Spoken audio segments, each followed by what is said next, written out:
السلام علیکم ناظرین، آپ دیکھتے ہیں ہم ہمیشہ سوشل ایشوز پہ بات کرتے ہیں اور معاشرے کی بہت سی بیٹیاں ہمارے پاس آتی ہیں اپنے مسائل کو لے کے، اور ہم ہمیشہ ایک پازیٹیو میسیج ڈیلیور کرتے ہوتے ہیں آپ لوگوں تک۔ آج بھی ایک معاشرے کی ایسی بیٹی میرے ساتھ موجود ہے جو کہ کافی تنگ دستہ حالات سے گزر کے ہمارے پاس آئیں، تو آئیے ان کے جو معاملات زندگی ہیں آپ لوگوں تک پہنچاتے ہیں۔ السلام علیکم۔ وعلیکم السلام۔ اچھا، مجھے بتائیے گا کہ کیا معاملات زندگی ہیں، کیا پریشانیاں ہیں جن کی وجہ سے آپ پریشان ہیں؟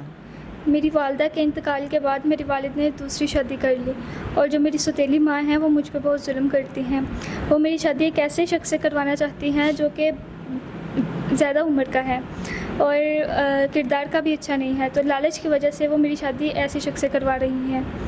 میری والدہ، میری سوتیلی ماں جو ہیں مجھ پہ ظلم کرتی ہیں، اور جب میں نے یہ بات اپنے باپ کو بتائی، اس سلسلے میں اپنے باپ سے بات کی، تو انہوں نے بھی میری بات سننے سے انکار کر دیا اور میرا ساتھ نہ دیا۔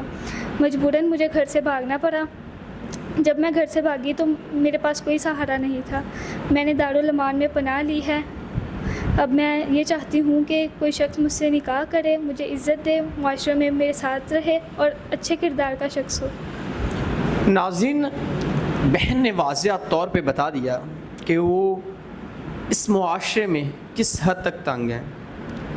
سوتیلی ماں نے تنگ کیا تو وہاں سے ایک ایسے شخص کے ساتھ وہ شادی کرنا چاہ رہی تھیں جو کردار کا صحیح نہیں تھا، نشہ وغیرہ کرتا تھا، غلط کام تھے اس کے، وہاں کروانا چاہ رہی تھیں۔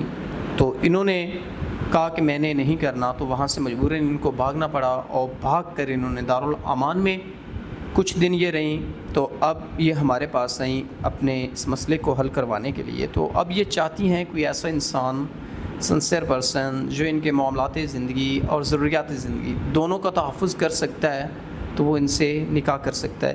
اب آپ کا اس دنیا میں کوئی نہیں ہے، آپ یوں لاوارث ہیں؟ جی، میں بس اتنا چاہتی ہوں کہ کوئی اچھا شخص مجھ سے نکاح کرے جو مجھے اپنی عزت بنائے اور بس میرے معاشرے میں میرے ساتھ چلے ہمیشہ۔ ناظرین، یہ بہن چاہتی ہیں کہ معاشرے میں کوئی انسان ان کے ساتھ چلے، ان کو عزت، احترام اور ان کا محافظ بن کے، تاکہ یہ عزت کی زندگی جی سکیں۔ تو ہم امید کرتے ہیں کہ نیک انسان جو ان کے معاملات زندگی اور ان کو تحفظ دے کے ان کے ساتھ نکاح کرنا چاہتا ہے تو وہ کر سکتا ہے، کیونکہ گناہ سے بہتر نکاح ہے۔ تو اسی کے ساتھ اپنے میزبان نواب احمد کو دیں اجازت۔ خدا حافظ۔